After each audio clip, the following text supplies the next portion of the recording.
Okay, let's continue. Now it's going to get even juicier and meatier, because now we're going to see that Muhammad is not only an object of devotion, the object of unconditional love, he's also the object of worship, of prayers. But first, let me hammer the point. I said earlier that you'll find statements in the Quran Hadith where Muhammad demands the same love, devotion, obedience from his followers that they give to Allah. The Hadith and the Quran are clear. Muslims are to love Muhammad just as much as they love their God. Now, Muslims will say that's a lie. So let's examine the evidence. You guys ready? By the grace of God, all aboard. See, my camera went out again, didn't it? No, your camera's fine. Okay, good. Let's continue. Chapter 9, verse 24.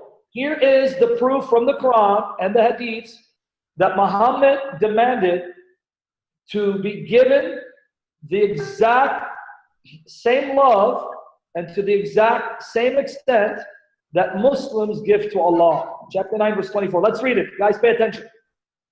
Remember the conjunction wa. Anytime you see in English where it says Allah and His Messenger, the English word and is the translation of the conjunction wa. And remember the citations I gave earlier. Muhammad and his followers all admit that this is the conjunction of partnership. Partnership. Okay, now with that said, let's read. 924. Say, if your fathers, your sons, your brothers, your spouses, your clan, and money which you have gathered, a trade in which you fear a decline, and homes which you enjoy, if these are more beloved to you than Allah and His Messenger and striving in His cause, then wait until God brings His decision. Allah brings His decision. Did you catch it? If anything is more beloved to you than Allah, now I should have stopped there, and His Messenger and jihad, then you know what? You are the losers. So again, Muhammad says, you Muslims must love Allah and me and fighting in our cause more than anything, anyone, more than yourselves. You guys, you with me there?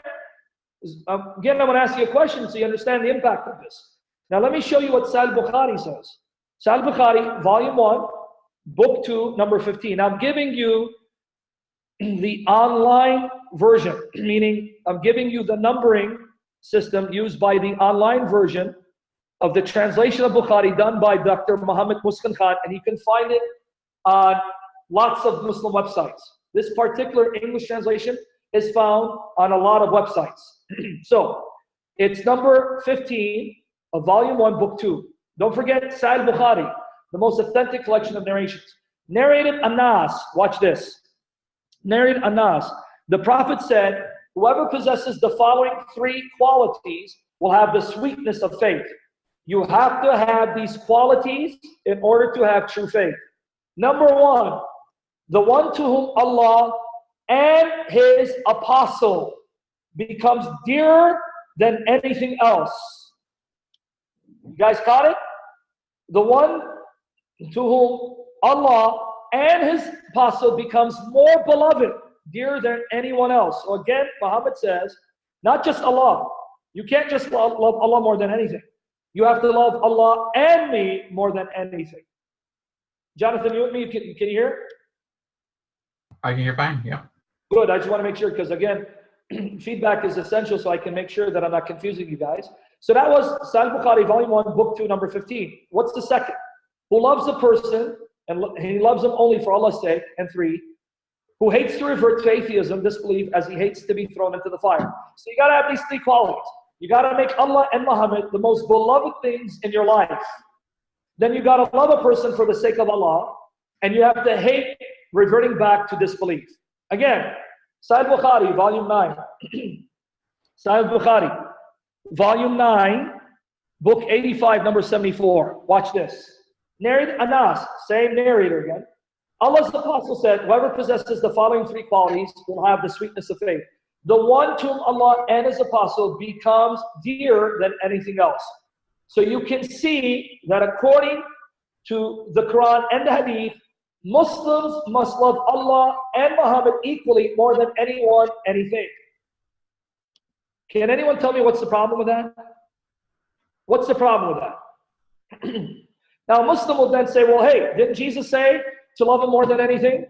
More than your parents, your children, your possessions, your own life? Yeah, He did. Well, why would that then prove that this is idolatry? Well, in the case of Jesus, it's not idolatry, and it's befitting because Jesus claimed to be God. So if He's God in the flesh, it makes sense that Jesus would demand unconditional, undivided love and devotion, and demand that you love Him just as much as you love the Father.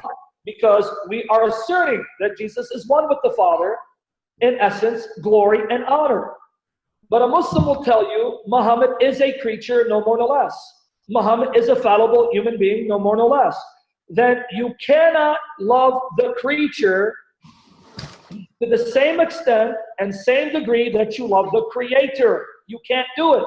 Because a creature is fallible, a creature is fickle, a creature is capricious, double-minded.